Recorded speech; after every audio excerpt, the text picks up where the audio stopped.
Welcome to our quick and dirty guide for improving PowerPoint. You can use this as a guide to the PowerPoints that you create for your own teaching, and you can use this with your students to help them create more effective PowerPoints. PowerPoint is one of the most popular applications in both the education and the business world today, but not everybody is enamored of it.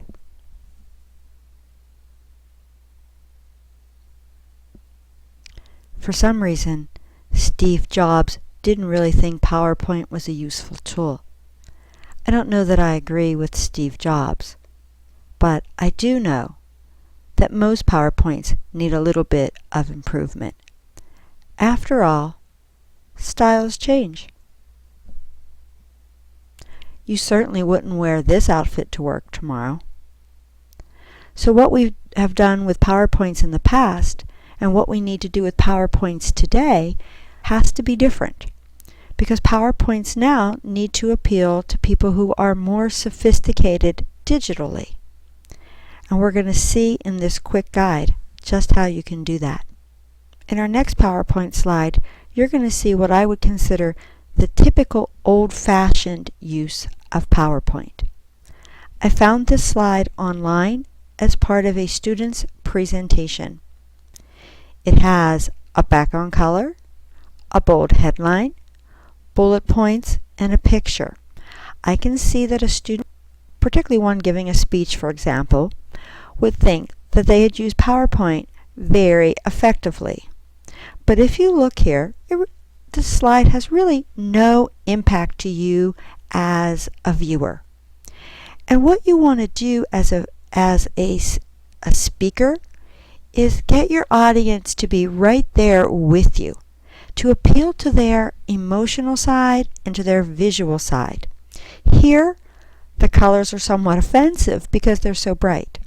The text is hard to read. I will probably spend so much time trying to figure out the text that I won't be listening to the speaker. And another thing is that this picture really doesn't make me want to ride that motorcycle. So let's see what we could do instead in our next slide.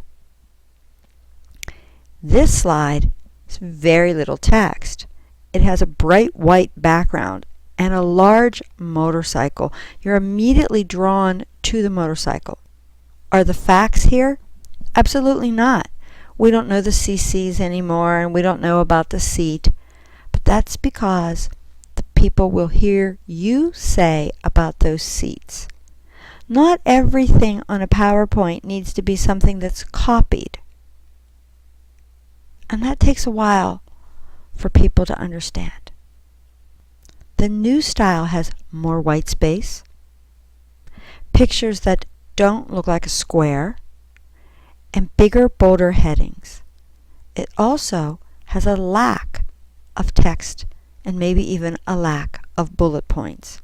So will it be this or will it be this? Which one fits what you see in the styles around you in magazines, television, even LED billboards?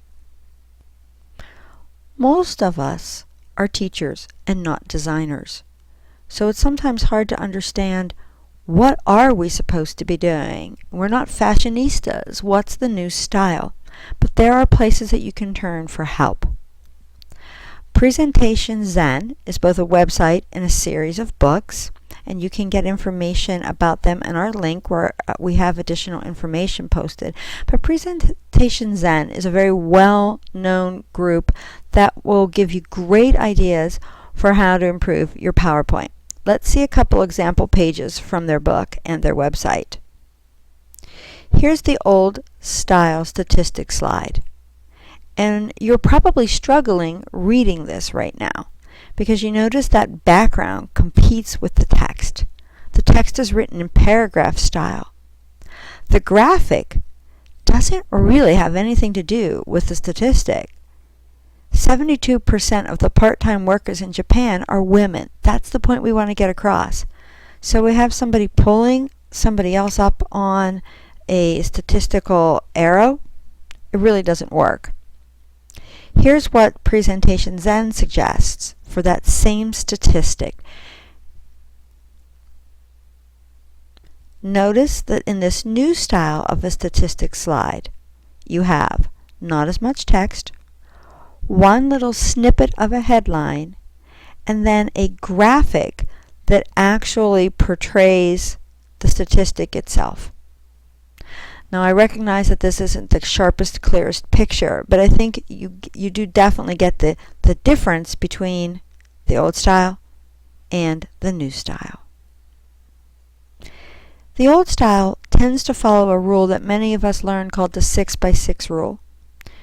No more than 6 lines of text, no more than 6 words on a line. The new rule says 30, 20, 10 for presentations.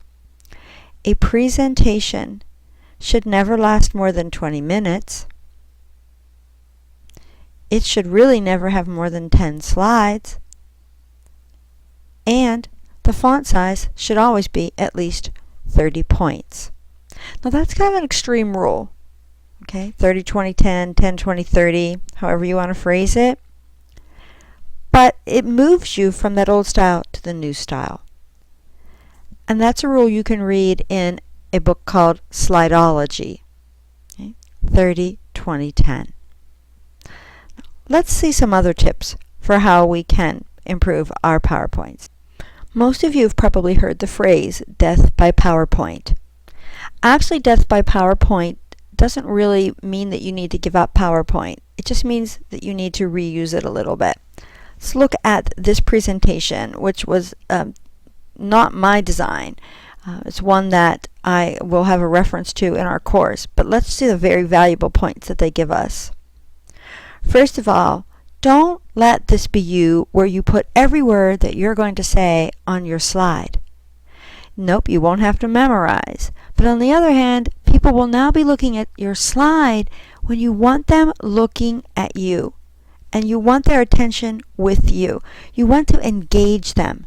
And just copying down what somebody's written on a PowerPoint slide doesn't really engage them. So there's 5 ideas in this presentation for improving your PowerPoint. 1, know your stuff so you don't have to read it off a screen. This is you, and your presentation materials should support you. They're like the soundtrack of a movie. It doesn't become the movie, it's just in the background making the movie better, but it isn't the movie itself. So do all your research, plan it out on paper, but don't put every little bit of it into your PowerPoint. Find your patterns, put your patterns on the screen. So chunk your information, don't include every detail. I guess Einstein hits right on the nutshell. Make it simple. Otherwise, maybe you don't really get it. Limit your text. By the way, I want you to see all the white space and the large font size in these PowerPoint slides.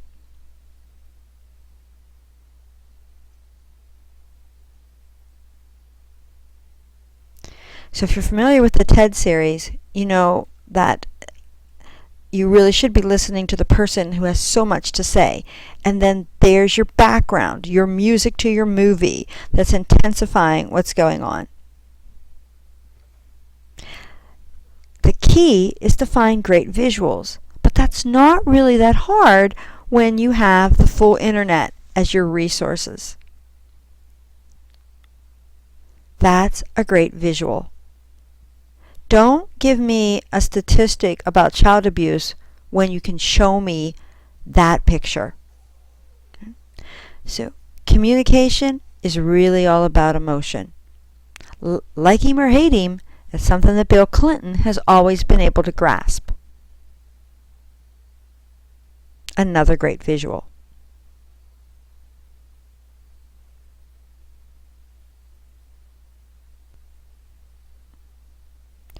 Animation, so 1995.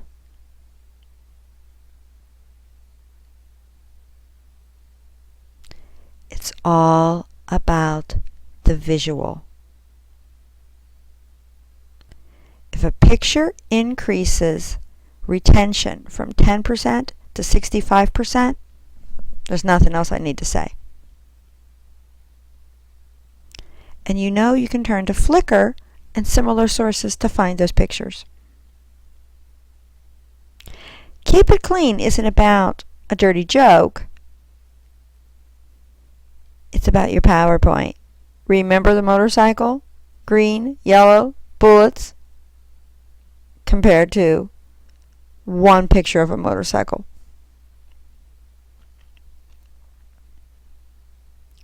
What about brains? We don't pay attention to boring things. So, get it across in 10 minutes. And since I've been past 10, I'm done.